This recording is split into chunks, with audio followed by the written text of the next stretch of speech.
Nigel Farage wins his Clacton by-election and triggers resumption of standards inquiry into £5 million donation. He won 62% of the vote and 36% majority after having triggered the by-election in protest at media and parliamentary scrutiny of donations from his backers.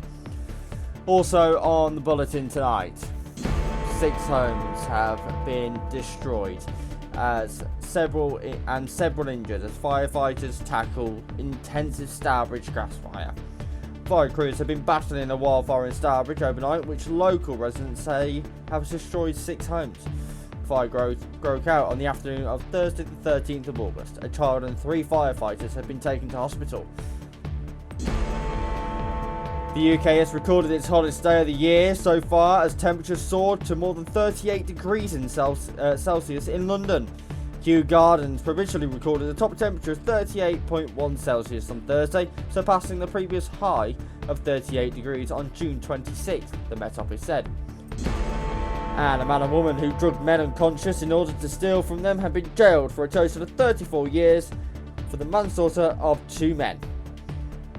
Adina Miha, 31, assisted by help from Madeline Dumitru, 30, posed as a sex worker and arranged to meet men seeking sexual services at their home before spiking their drinks with gamma butyrolactone between August 2024 and July 2025.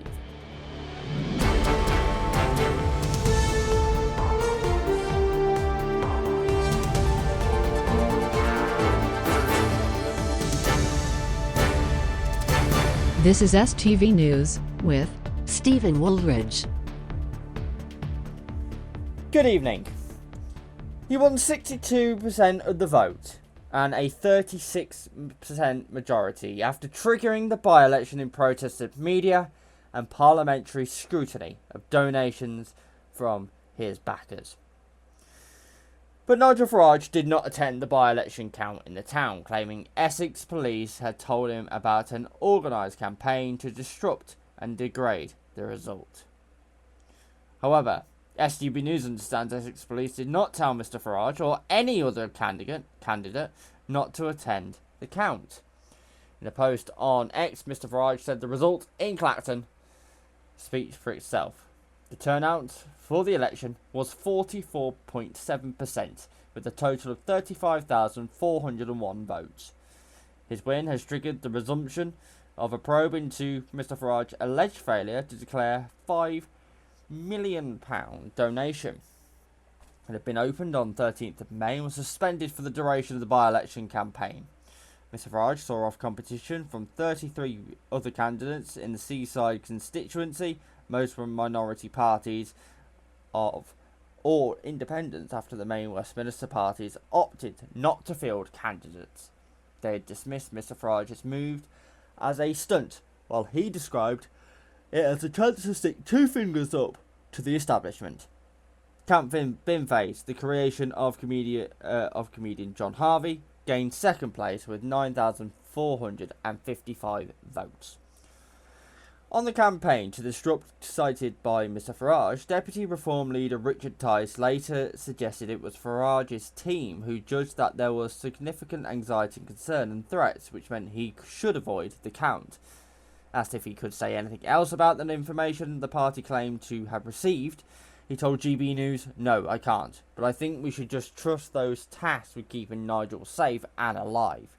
I hesitate to say, but that's what the task is. And if credible threat is perceived or a deep anxiety, whatever you want to team it or term it, clearly they're going to err on the side of caution, and that's just the reality."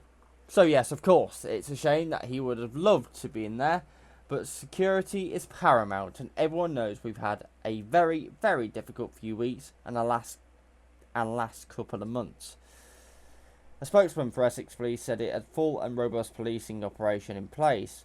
They added the decision of candidates to attend or not attend the election count is a decision for individuals and their security teams. Our role is to make sure our policing operation is sufficiently robust to ensure the safety of all, and we are grateful to all of our officers, staff and the staff at the tendering district council, who worked through the night to ensure the safety of all.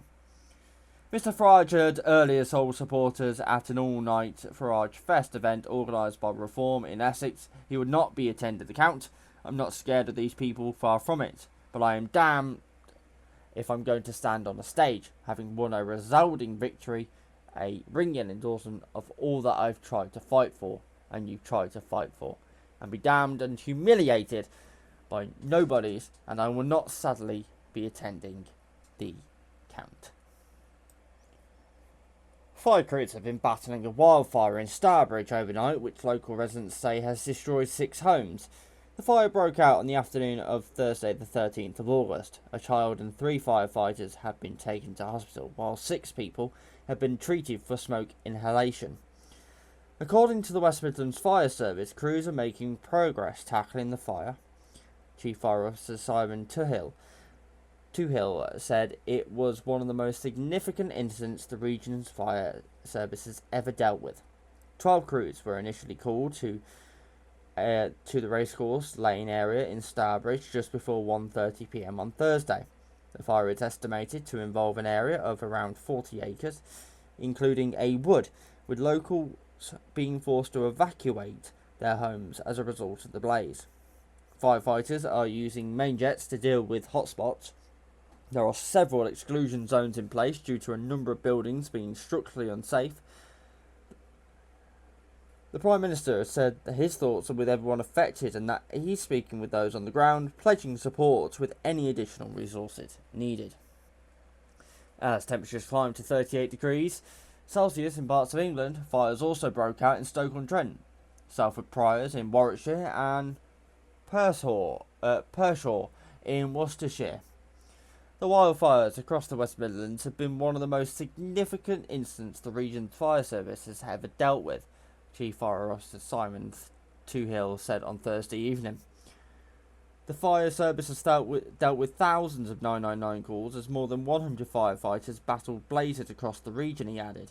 Stourbridge Town Hall opened to provide a safe base for residents, with transport arranged for those who couldn't make their own way there. Meanwhile, St Michael's Church in Norton asked those in need of accommodation to get in touch. One local resident who did not wish to be named said it has been terrible for those who have had their property destroyed, but it was terrifying for everyone. It was all the way across the fields in no time at all. It was hard to believe it was happening, they added.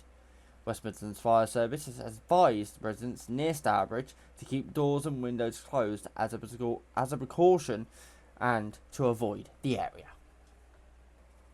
Well, there is more to come up on the late news tonight, including a predatory couple who drugged men seeking sex services to steal from them has been jailed for manslaughter. We'll have that story and more when we come back right after this very short break. Don't go away.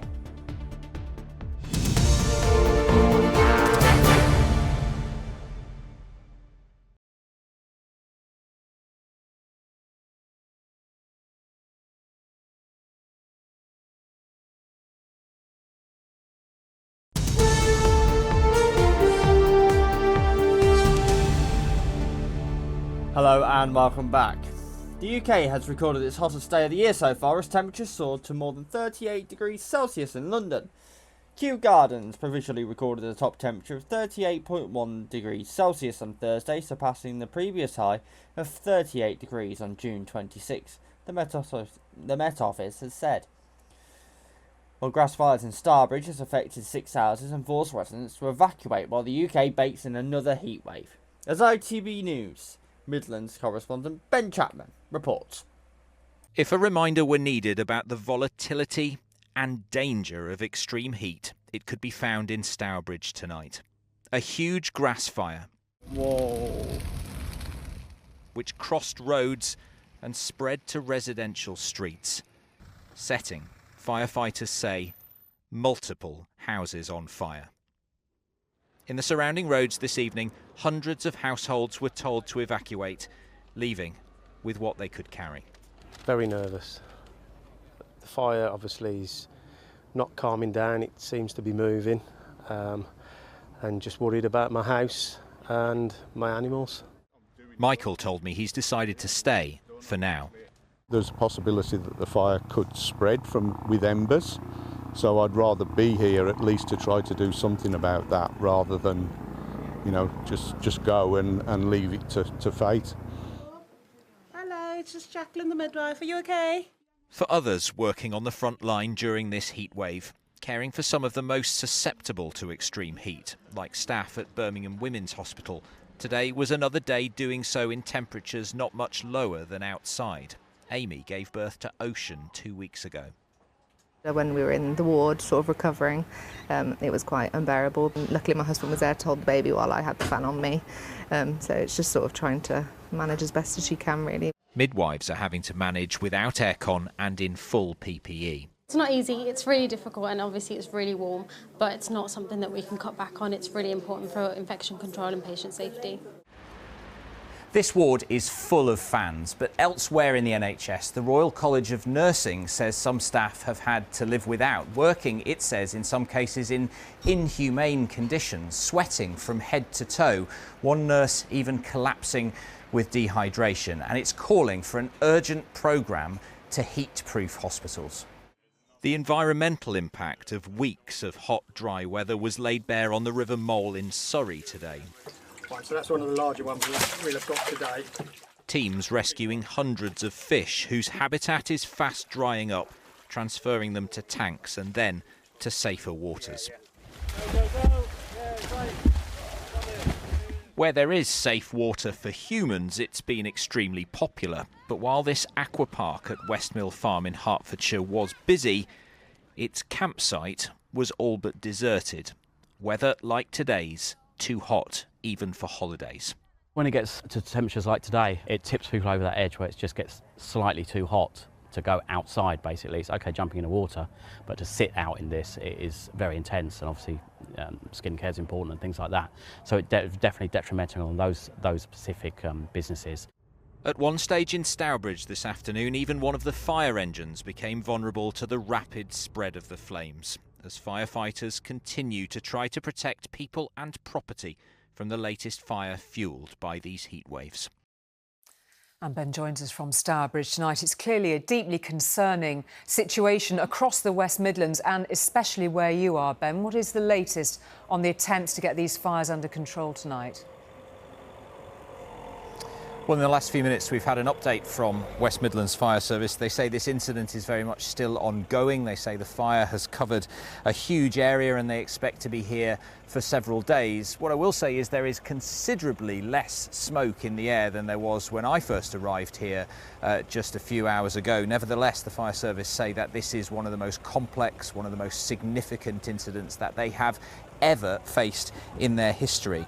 It is, though, just one of a number of fires that they've been dealing with today across the region. They say they've received thousands of 999 calls. Here, there were 100 firefighters at this scene alone. They told us earlier that 3 of them had been taken to hospital along with a child, and another 6 people had been treated for the effects of smoke inhalation. At this stage, they say they don't know how the fire started. They don't know yet how many people's homes have been damaged or destroyed. What we do know is that hundreds of families remain out of their homes tonight with no indication of when they'll be back, and for a very unfortunate few, they have lost their homes and possessions this afternoon. Okay, Ben, thank you very much indeed for that. And finally, a man and a woman who drugged men unconscious in order to steal from them have been jailed for a total of 34 years for the manslaughter of 2 men.